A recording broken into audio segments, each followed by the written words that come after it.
Okay, so the reason why I wanted to show you how to create a dynamic drop-down list in the previous video was to kind of prepare you on how to create a dependent drop-down list, meaning that we can change the items in our drop-down list based on another cell's value. So a little warning, this one is a little bit more tricky than creating a dynamic drop-down list, but this is also very useful. So I want to show you, that way you can have it and refer back to this video if you ever have to create a dependent drop-down list. So let's take a look at our setup here. For our source, we have fruits in one column and vegetables in another. Our goal is to be able to select fruits or vegetables for the category cell, and depending on which category we choose, we'll change the drop-down list in the food column to include the items for that category. So our first step is to convert our data into a table. So that way, if we add any items to our table, it will also add it to our drop-down list. So let's select our data,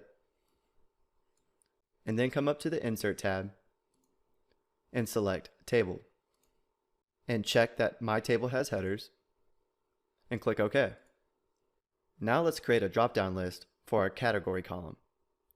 So we can click inside cell B3, come up to the Data tab, and select Data Validation.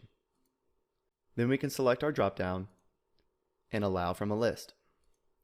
And for our source, we can select our table headers, because for our category, we want to be able to select fruits or vegetables. So we can go ahead and select these headers and press OK. So now in our category drop-down list, we have fruits or vegetables. Now the next step is to create a name range for our table columns. Let's start with the fruits column.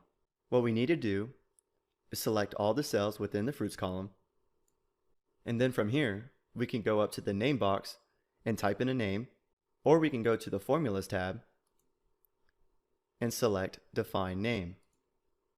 We have to name this range exactly how it's spelled in the category column, so either fruits or vegetables. But since we're doing the fruits column, we need to type in fruits. And we can tell that this name range refers to Table 4, which is the name of the table on this worksheet, and it includes the fruits column. We can click OK.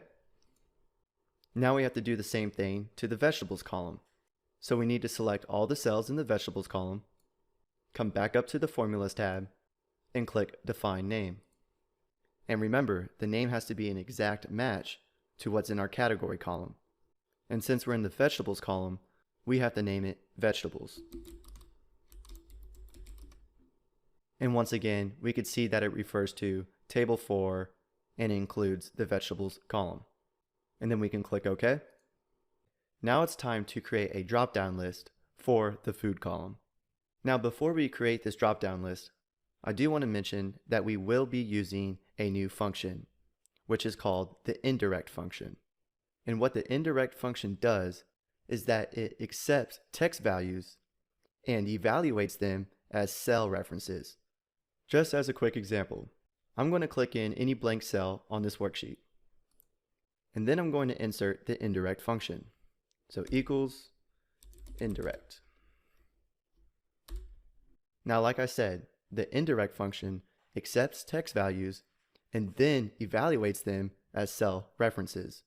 So for text values, we have to put quotation marks, and if I put B3, close quotation marks, then close parentheses, watch what this function gives us.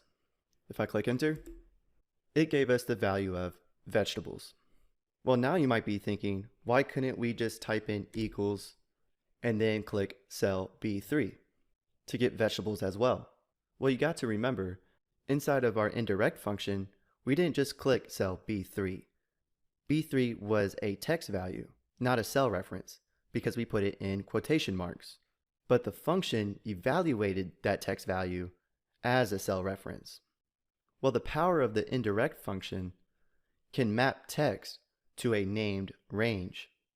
So let me show you how we can utilize the indirect function to create a dependent drop-down list.